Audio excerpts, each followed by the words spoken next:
I'm just driving for work, so I apologize for the background noise. I'm in my car. But I wanted to beat the Conor McGregor, Khabib Nurmagomedov horse a little more, as if it's not what everyone's talking about, as if you haven't heard every prediction in the world, which Steven and I are going to give our predictions probably the day before the fight, if not, maybe minutes before the fight starts, and then we'll upload it. But one thing that I wanted to touch on is everyone's saying how they think that Khabib obviously has the better wrestling and his stand-up's garbage, and then they say, well, Conor's got better striking, but his takedown's garbage. So, it's pretty obvious where the fight's going to go. Each one of them is going to try to do what they're good at, which is a fair assessment. I mean, why wouldn't they? If they know they can exploit someone else's weakness, absolutely do that. But one of the things that I wanted to look at, just kind of as is an outsider, since we're not in their training camp with them and we don't know what they're focusing on, we can only assume. I wanted to talk about looking at previous fights and who might benefit more going into this fight. So what I mean by that is I look through Conor McGregor's fights, and you look at when he struggled and when he's kind of faced adversity, and it was against a wrestler or a guy that has good ground game. Obviously, whenever he beat Chad Mendes was battering him up on the ground because Chad Mendes is known as a wrestler. And if you didn't see that fight, I don't think anybody would argue with me that Chad Mendes, if he had a full training camp, probably would have won that fight. Chad Mendes was taking him down at will. He was landing, significant strikes and elbows on the ground, and he was taking him down over and over and over again. But as we all know, that takes a lot of gas out of you. Takedowns, and then whenever they stuff a takedown, you exert all that energy. And Chad Mendes got tired, and then Conor McGregor landed that big left, and he won. Also, another one you look at is whenever Conor McGregor fought Nate Diaz the first time. Everything was fine and dandy on the feet, and then Conor McGregor realized, oh, shoot, I can't just knock this dude out with one hit. He's a big guy. And then whenever Conor got tired, he shot a takedown. Nate Diaz stuffed it. He ended up getting him in mount, battered him up a little bit, and got a rear naked choke. So Conor McGregor's ground game, if you watch that small sequence, even though he was tired, he gave zero resistance to Nate Diaz. I mean, literally zero. Zero resistance to Nate Diaz going into the mount. He turns on his belly. Nate Diaz chokes him out. And then Conor McGregor tapped in about 2 seconds. So I think if there's one major vulnerability, which is not a shocker, it's Conor McGregor's ground game. So then you look at Khabib, and people say, well, Khabib's stand-up's atrocious, it's bad, and Conor McGregor can exploit that. So let's look at some good strikers that Khabib has fought, and we'll see, how it looks.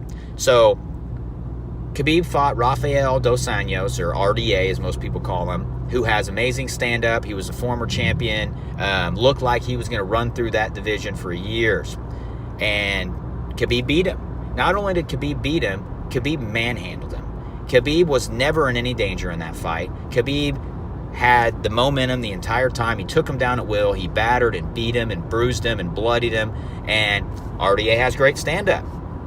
You look at another fighter, Edson Barboza, who we all know has beautiful leg kicks, who throws those spinning wheel kicks that get everybody, has great stand-up. I don't think anybody would argue with that. Khabib battered, bruised, and bloodied Edson Barboza. I mean, Khabib was never even in trouble in that fight. So I think if there's one fighter that has more question marks going into this fight, it's Conor McGregor. Conor McGregor has never faced a guy, number one, who has a gas tank and puts on as much pressure as Khabib. That's one thing that a lot of people that fight Khabib say. His pressure is crazy. His strength is out of this world. When he gets you on the ground, it's like a bear mauling you. And a lot of people don't realize that until they fight Khabib. Not to mention, Khabib trains with Daniel Cormier, the champ, and Luke Rockhold, the former champion, every single day at AKA in San Jose. He comes from a great camp with a lot of great fighters. So do you think that his fight camp is ignorant enough to tell Khabib, hey, let's stand and bang with Conor McGregor? Khabib is not going to see anything he hasn't seen before. That's not saying that Conor can't land something. That's not saying that Conor can't win this fight. I'm not saying that. But what I'm saying is if you're looking at both fighters and you think who's going to struggle more, I think it's going to be Conor McGregor. Because Khabib, not only is he a big guy for that weight division, he's got amazing strength. He's got amazing cardio. His pressure is what separates him from all the other top tier fighters. Now, Conor McGregor's got great pressure too, but Conor McGregor has been known to gas out. I don't think that's going to be a problem in this fight. I think Conor McGregor's going to be fine. I think every fight he takes his cardio more and more seriously because he understands that what happens when you run out of gas, which is typically a loss, because, let's be real, the number one opponent in MMA is cardio. And as soon as you lose your cardio, you're done. You're beaten. So, I just wanted to touch on those things, looking into this fight is it's so easy to sit here and say, well, Conor McGregor's got the leg up on the stand-up and Khabib's got the leg up on the ground game, which, for face value is true. But Khabib has never really struggled with anybody in the stand-up. Minus Michael Johnson's, everybody's saying he clipped him. If you look back at the video in slow-mo, did he really clip him? Kind of, maybe, not really. But sure, we'll go with that. But let's be real with that. Michael Johnson's got hands. He's beat some very good fighters in the UFC. So, and that was one time. One time Khabib was quote-unquote clipped by a fighter. So I just don't see Khabib seeing anything out of Conor that he hasn't seen before. I think Conor is going to be the one that's going to be struggling with, probably size, strength, cardio, pressure.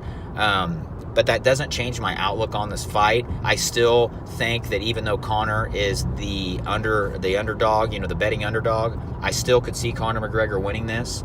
I just don't know. Every time I think Khabib might have a leg up, I think Conor, has a leg up. It's kind of one of those you're constantly battling yourself on what you think. But I just wanted to say that because that I've been thinking about this fight a lot, and I think that it's going to go a different way than a lot of people expect. It might go to a decision. We don't know. But anyways, I just wanted to stop in and say that, give my quick, little update, because I'm hearing a lot about, this fight everywhere on social media and on Twitter and on YouTube and everything. Everybody's talking about this fight, which is awesome. I love that. So I just wanted to drop a little video. So let me know what you think, guys. See ya.